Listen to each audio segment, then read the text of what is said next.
राधे राधे आप सभी भक्तों को। आशा करती हूँ कि आप स्वस्थ होंगे, कुशल होंगे।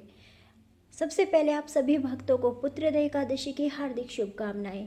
आज मैं आपको पुत्रद एकादशी की कथा सुनाने जा रही हूँ। धर्मराज युधिष्ठिर ने पूछा, हे कृष्ण, अब आप पौष माह के व्रत के बारे में समझाइए। इस दिन कौन से देवता का पूजन होता है और उसकी क्या विधि है? इस पर श्री कृष्ण बोले, हे राजन, पौष शुक्ल मास की एकादशी का नाम पुत्रद एकादशी है। इसका पूजन विधि पूर्वक करना चाहिए।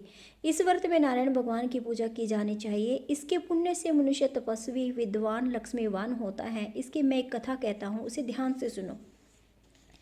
भद्रावली नगरी में सुकेतुमान राजा राज्य करता था। वह निपुत्र था। उसकी स्त्री का नाम शैव्या था। वह सदैव निपुति होने के कारण चिंतित रहती थी। इस पुत्रहीन राजा के पितर रो रो कर पिंड लेते थे और सोचा करते थे कि इसके बाद हमें कौन पिंड देगा।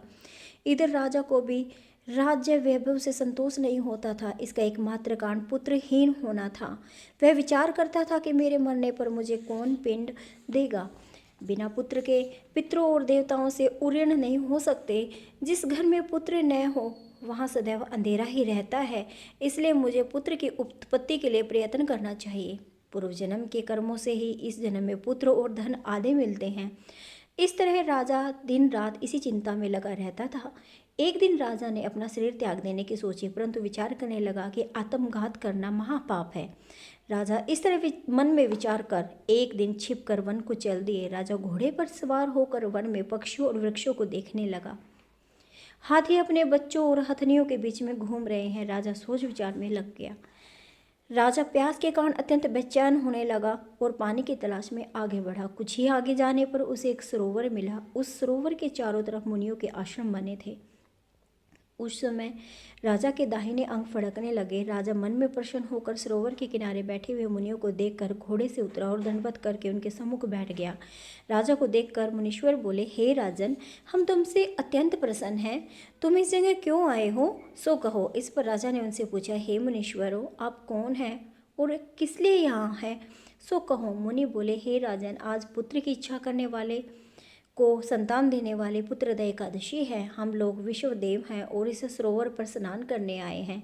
इस पर राजा बोला, हे मुनीश्वर, मेरे भी कोई पुत्र नहीं है। यदि आप मुझ पर प्रसन्न हो तो एक पुत्र का वरदान दे दीजिए। मुनि बोला, हे राजन, आज पुत्रद एकादशी है, आप इसका अवश्य ही व्रत करें। भगवान की कृपा से आपको अवश्य ही पुत्र प्राप्त होगा। मुनि के वचनों के अनुसार राजा ने एकादशी का व्रत किया एवं द्वादशी को पारायण किया और मुनियों को प्रणाम करके अंत में अपने महल को वापस आया। अंत में रानी ने गर्भ धारण किया और 9 माह के पश्चात उसके एक पुत्र रतन पैदा हुआ।